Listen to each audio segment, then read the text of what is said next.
Pelosi supports halting arms to Israel. Nancy Pelosi, more than 36 congressional Democrats, including Nancy Pelosi, signed a letter to the President and the Secretary of State, Abe Lincoln, urging a halt to weapons transfer to Israel.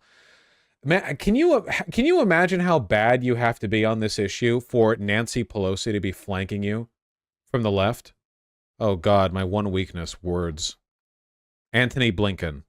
We write to express our shared concern and outrage regarding the recent Israeli airstrike which killed 7 World Central Kitchen aid workers, including an American citizen.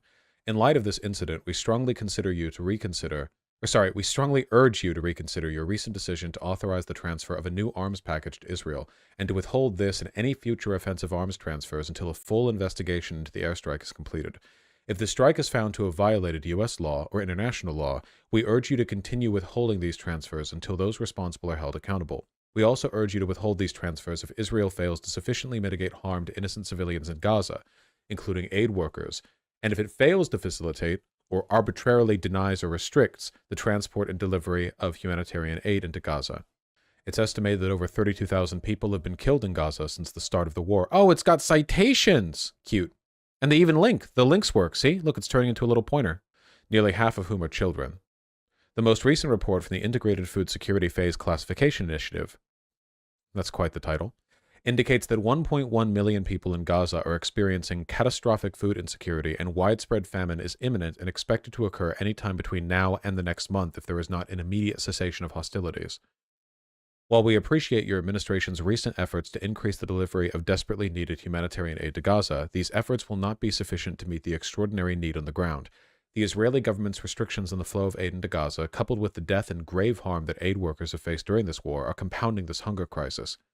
Recent reports indicate that hundreds of aid trucks sit idle outside the Rafah border, crossing due to Israel's restrictions, and now over 200 aid workers have been killed since the start of the war. These attacks and deaths have a chilling effect, with the World Central Kitchen and other humanitarian groups now suspending their operations in Gaza. Until now, the World Central Kitchen has provided more than 43 million meals to Palestinians in Gaza, lending support to 68 community kitchens throughout the territory and serving more than 170,000 hot meals every day. Its services are irreplaceable, and its absence will fuel the growing hunger crisis in Gaza. Prime Minister Netanyahu has stated that this was a, quote, tragic case of our forces unintentionally hitting innocent people. Bullshit. If this is true, it is a shockingly unacceptable mistake.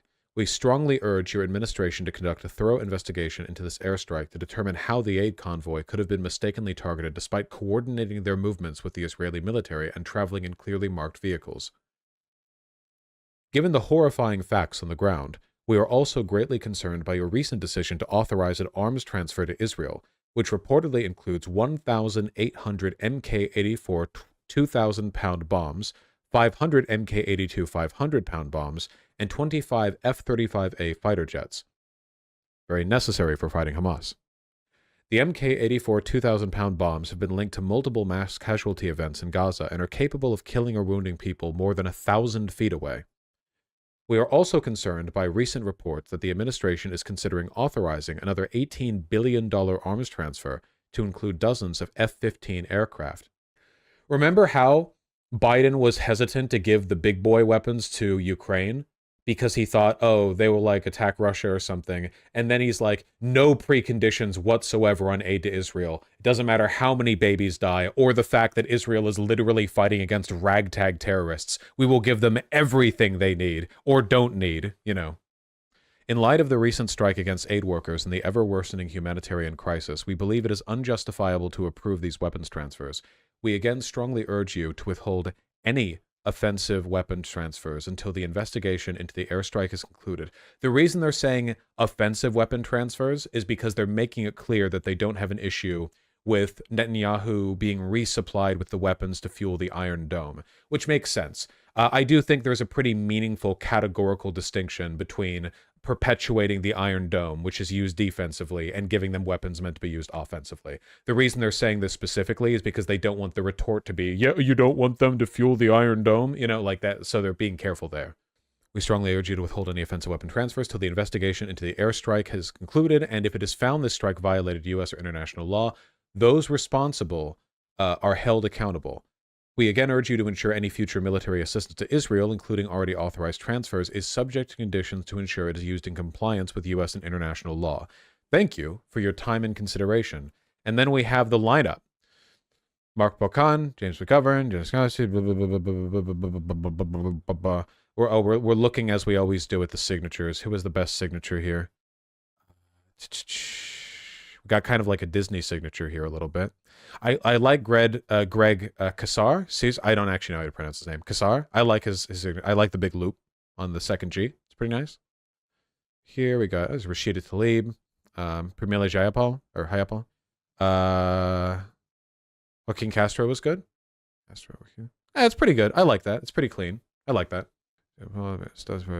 AOC. I think AOC's signature is funny because it really makes me think the reason she started doing it like this was because everyone calls her AOC.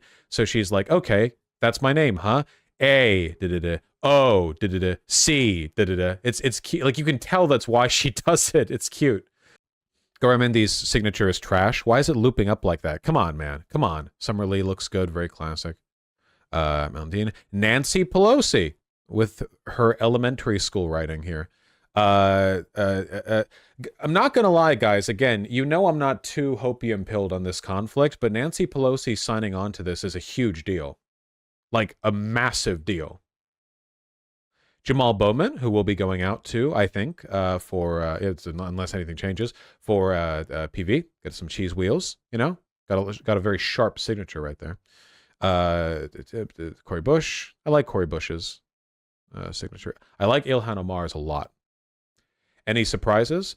Well, I don't have enough of the big like policy brain that like Dylan Burns or whatever has, or Sam Cedar, to remember every member of Congress. So if you asked me whether I expected Chelly Pingree to be here, I couldn't really tell you.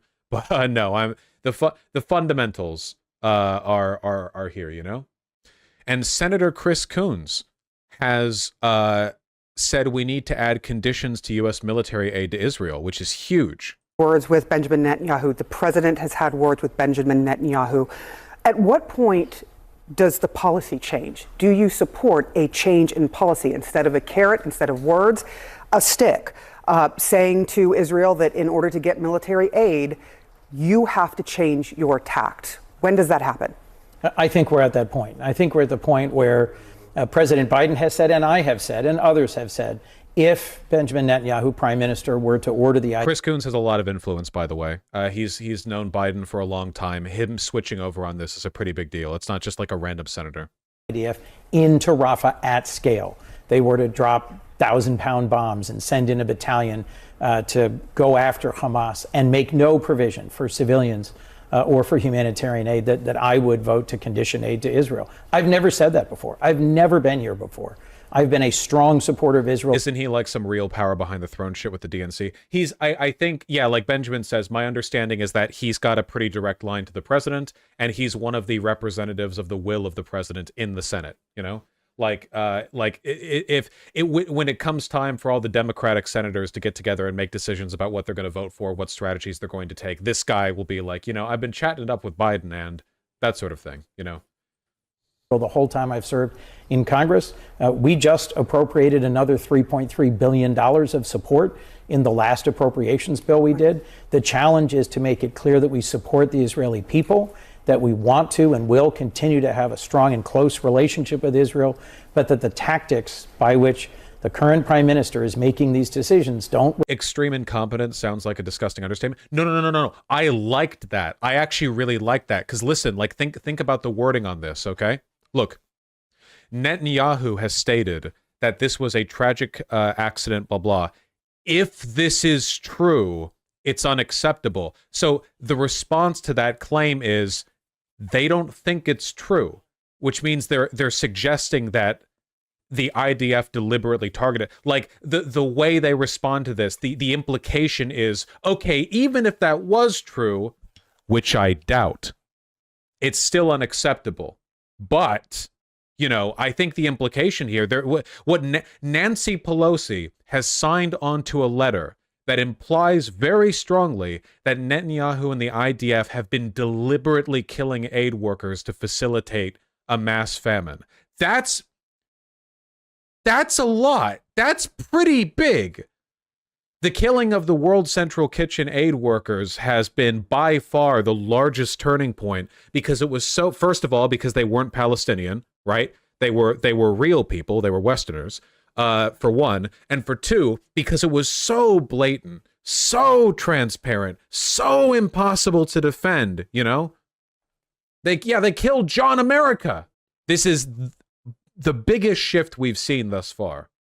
That's the kind of letter that allows for a 180 in 70 years of domestic policy. Just keep in mind, guys, the Democrats aren't all stupid. A lot of them are aware of the fact that Netanyahu is a loon and a fascist. They're just very locked in on this course. What a lot of them have been waiting for is an excuse. Wait for the IDF to do something so bad that they have a political excuse. They have the ability to look at that and to point at it and go, oh, see? Now, I was with Israel before this point, lying, right? Like, or internally, like I was always in support of, but this is a step too far, you know? That's how it is. That's how politics is, I'm afraid. You can't just slowly change your mind when you're already locked in on something. You have to wait for that excuse, right? Much in the same way that Israel has wanted to eradicate the Palestinians for a long time, but it was the attack on October 7th that gave them permission, that gave them the mens rea, the ability to fully commit to it, right? If October 7th had never happened, but then on October 10th, the IDF just decided to go ahead with the response, what it would have been anyway, if everything had proceeded as it would have otherwise, just without October 7th. Not mens rea, casus belli. I knew I was going to f that up. I was thinking, what's that term the Hearts of Iron 4 players use? Casus belli. Thank you. Casus belli. Yeah. The mens rea is the intent to commit the crime, right? I got those mixed up. Yeah. Also in Civ, I only played Civ 4. Okay, I only played the good one. Thank you. No expansions. Casus belli. Yeah. Is it casus or casus? No, it'd be casus, right? Because it's Latin. Or would it be casus? Casus. Yeah. Casus belli. Thank you. Yeah. See, mens rea. That's the other thing. Anyway, the point that I'm trying to make here is that if Israel had done what it has done without October 7th as a trigger for it, everyone in the world, including the United States, would have condemned Israel. If Israel had just invaded the Gaza Strip with no provocation, even America would have turned its back. There would have been absolutely no way, no shot. It would have been insane. Like there would have been you need a justification. You need that excuse that you can rally people around, Germany would have supported. Germany might have still supported them. That is true.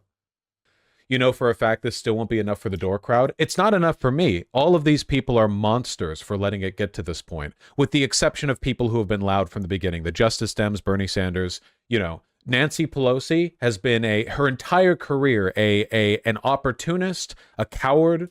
She stood by this for so long, and only now that she's given the excuse, right? This isn't about defending or celebrating any of these people.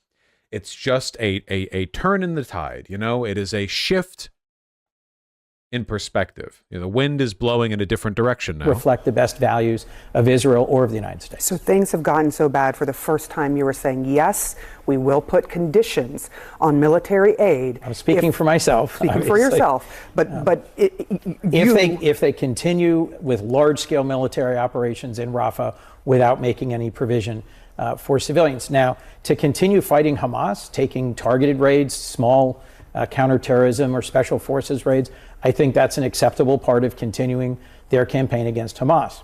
But obviously, again, this guy hasn't shifted into being a jihadist for Hamas or whatever. I'm not defending this guy, but this is still more pressure that was on Biden than was present before, The IDF can bring humanitarian relief in through the north of Gaza. They just demonstrated this 2-3 weeks ago by escorting in convoys of trucks through a new opening in the very northern security perimeter of Gaza. It is the far north of Gaza where the IDF has the most control, where there is the most famine, and there is the most urgency. I think we can move forward if we see real seriousness about addressing the humanitarian crisis. This is more pressure than existed before. What is this? Owen Jones says, Germany has forced the Palestinian people to pay for the heinous crimes Germany committed, and he's right to say this is not disparaging the memory of the Holocaust. That's completely correct. What's happening right now in Germany is that actual, literal neo-Nazis are getting bigger and bigger in the polls. And what's the easiest way to keep people from thinking you're neo-Nazis, or at least aligned with neo-Nazis? Make the biggest show ever of how big of a supporter you are of the extremely pro-Semitic Israeli government. You know, that's it. It's literally just, if you're pointing away from you, you know, people are looking elsewhere. That's it. It's that simple. It's a disingenuous virtue signal being committed by people who, if they were given the chance, would not be so kind to the Jewish people there or in Israel. Seriously, like, look at what the AfD has done and said with regards to Israel and Jewish people and the Palestinians and everything. Like, there are a lot of huge warning signs over there. Did I say ADF? What did I mean to say? Oh God, AfD. Yeah, with the AfD. Warning signs over there with regards to the how disingenuous they are. You said AfD? You said it right? God, chat, don't confuse me. Come on, you know how much I misspeak as it is. Whatever. Now, Germany is generally like this when it comes to Israel. Well, it's always been a virtue signal. We're so sorry, we're so sorry. By the way, Germany should be sorry for the Holocaust. I think the Holocaust was really bad. I just don't think that enabling another genocide is a great way to sort of atone morally for the whole. You know, I don't think two genocides make a right. I don't think the math lines up that way. You know, but there is an element to this of the growing tide of fascism in Europe and in Germany specifically, where they know that there's like an easy pointer, you know, there's an easy thing because the Hitlerite nature of the Netanyahu administration does give them a kind of two birds. Nancy Pelosi signing on to this is a pretty big deal. Right. Once again, Germany is at the forefront of persecuting political opponents and suppressing hate speech. On the 18th of April, I will stand trial in Halle? I am charged with the crime of using an alleged quote in which I expressed my patriotism, quote, incorrectly. Elon Musk asks, what did you say? He said, everything for Germany in a speech. Why is that illegal? Because every patriot in Germany is defamed as a Nazi. As Germany has legal texts in its criminal code not found in any other democracy, these aim to prevent Germany from finding itself again. What did he actually say? Deutschland über alles or whatever? Here's the guy that Elon Musk showed up to defend and ask questions for. Höcke has links with neo-Nazi circles in Germany. Written to Thorsten Heise, a leader of NPD, accused of having contributed to Heise's journal People in Motion, Volk in Bewegung, and the Reichsbot under a pseudonym. He denied having ever written it, but refused to give a statutory declaration as demanded by the AfD Federal Executive Board. Oh, this guy was too racist for the AfD? In a 2014 email to party colleagues, he advocated the abolition of Section 86 of the German Criminal Code and Section 130 of the German Criminal Code. This would have legalized Holocaust denial. No, he's still in the AfD? Gotcha. This guy might be so far right that he's not pro-Israel. Like, he might have actually, like, wrapped around. The NPD is literally the modern-day continuation of Hitler's party. Well, the AfD is doing a much better job of that. He's still the AfD leader? Oh, yeah, leader of AfD's far-right Der Flügel faction. He looks like a butch lesbian so much there. Yeah, no kidding, right? Walking into the gay bar, seeing that, and thinking, shit, butch night, walking out. He gave a speech in Dresden in January 2017, referencing the Holocaust Memorial in Berlin, the memorial to the murdered Jews of Europe, by stating, "We Germans are the only people in the world who have planted a memorial of shame in the heart of their capital, and that we need to make a 180-degree change in their commemoration policy." The speech was widely criticized as anti-Semitic. Wow. The majority of leaders of the AfD asked in February 2017 that Björn Höcke be expelled from the party, but then they said he was allowed to stay. In an interview with Wall Street Journal, Höcke claimed that Hitler was regarded as only bad. Oh, here's the thing that was being defended by Elon. He has been accused by the public prosecutor's office of having proclaimed the slogan, "Everything for our homeland, everything for Saxony-Anhalt, everything for Germany," at the end of a speech he gave at an election event. The slogan "Everything for Germany" was introduced by the SA. The SA? The Storma, the original paramilitary wing of the Nazi Party. Nice. I bet it was a coincidence. Hook said he didn't know the origin of the saying. Yeah, huh. All right, nice. So anyway, this is Israel's strongest defender, his biggest supporter, their greatest warrior. Kind of got sidetracked a little bit there. He was a history teacher. He is a history teacher. Well, he does certainly seem very interested in the history of Germany. New episode of Vaush calls everyone a Nazi. Yeah, Thana, people used to doubt, and then history caught up to me, and now every day we learn about new people who are literally just Hitler. Everyone's like, he calls everyone a Nazi. And meanwhile, I'm just like, these people are all Sieg Heiling. They've got the armbands. Like, good Lord. That's a great image. Everyone I don't like is Hitler, and it's an Allied soldier in Normandy. But everyone's Hitler. It's like storming the beach, machine gun fire all around. But, oh, well, you're gonna blame Hitler again? And it's like you're in like occupied France, Vicky France. Oh, nice.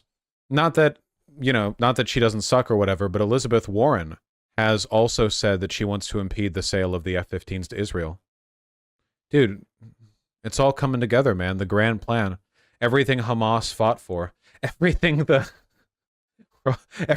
World Kitchen aid workers martyred themselves for in the greatest martyrdom of all, the one that makes the Western politicians finally have an excuse to denounce Israel. What's her fate? She's like 500. All right, we have just enough time to do one more segment. We've been very productive today. I think we have. I am optimistic. Well, I don't know if I'm optimistic necessarily about the future of the Palestinian people, because I think there's a very real possibility that no matter what Western leaders do, they're not going to literally invade Israel. And that means that Netanyahu is still going to go forward with his plan to starve out Rafah and invade only after the mass deaths begin. We're going to see videos of like Palestinian cannibalism or something. It's going to be insane. Maybe not. Maybe not. I just haven't been given much reason to think better of this, The optimism, limited as it is that, if we do see video footage coming out of Rafah of like babies eating their dead mothers or whatever for nourishment, that maybe, just maybe, we might get a slim majority of American politicians to condemn it. Just maybe.